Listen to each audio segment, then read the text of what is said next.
বন্ধুরা, গল্প সংকলনে তোমাদের সকলকে স্বাগত। আশা করি সকলেই খুব ভালো আছো। আজ শোনাবো হাঙ্গেরির রূপকথা জমি থেকে টাকা। গল্পটি সারা বিশ্বের সেরা রূপকথার প্রথম খণ্ড থেকে নেওয়া হয়েছে। অনুবাদ ও সম্পাদনা করেছেন অভিজ্ঞান রায়চৌধুরী ও শাশ্বতী রায়চৌধুরী। শুরু করছি গল্প জমি থেকে টাকা। একদিন এক চাষি লাঙল দিয়ে চাষ করতে গিয়ে মাটির তলায় অনেক টাকা পেয়ে গেল। সে ভাবতে লাগলো কিভাবে একথা তার স্ত্রীকে জানানো যায়, কেননা তার বউ সবার সঙ্গে এত গল্প করতে ভালোবাসতো যে তাকে জানানো মাত্রই সবার কাছে একথা রাষ্ট্র হয়ে যাবে, আর তখন ম্যাজিস্ট্রেটের কাছে ওদের বিচার হবে সেই টাকা সরকারকে ফেরত না দেওয়ার জন্য। তাই চাষির এত চিন্তা।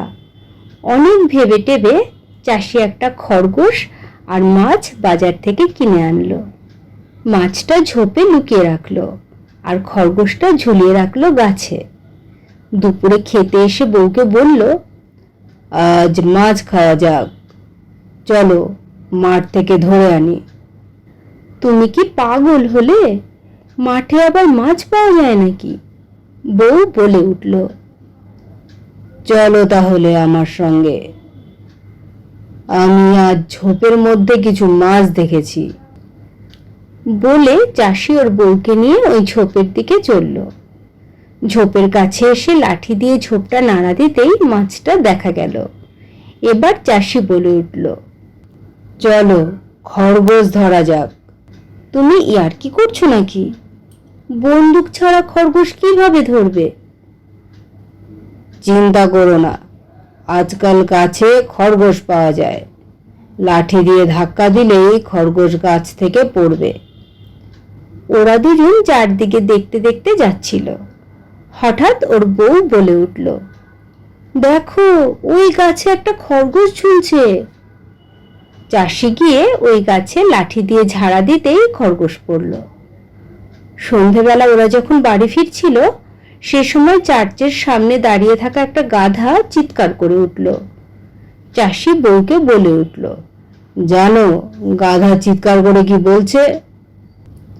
ও বলছে পুরোহিত নাকি বলেছে শিগগিরই আকাশে এক ধূমকেতু দেখা যাবে, আর সঙ্গে সঙ্গে সারা পৃথিবী ধ্বংস হয়ে যাবে। ওরা হাঁটতে থাকলো। কোর্টের সামনে দিয়ে ওরা যখন হাঁটছে তখন আবার এক গাধার ডাক শুনতে পেল। চাষি বলে উঠল, গাধাটা বলছে ম্যাজিস্ট্রেট লোকের টাকা চুরি করার জন্য ধরা পড়েছে। এত সব বলার পর চাষি সকালে ক্ষেত থেকে কিভাবে টাকা পেয়েছে তা বউকে বলল। বাড়িতে ফিরে ওরা ওই টাকা দিয়ে হাত খুলে খরচ করতে লাগলো। প্রতিবেশীরা ওদেরকে জিজ্ঞাসা করত, এত টাকা তোমরা কোত্থেকে পেলে?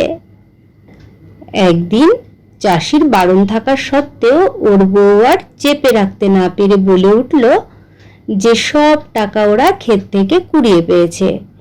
প্রতিবেশীরা একথা ম্যাজিস্ট্রেটকে জানাতেই ম্যাজিস্ট্রেট ওদেরকে কোর্টে আসার জন্য সমন পাঠালেন।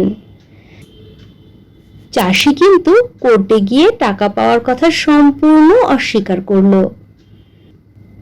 ম্যাজিস্ট্রেট বললেন, আমি তোমার বউকে এ ব্যাপারে জিজ্ঞাসা করতে চাই।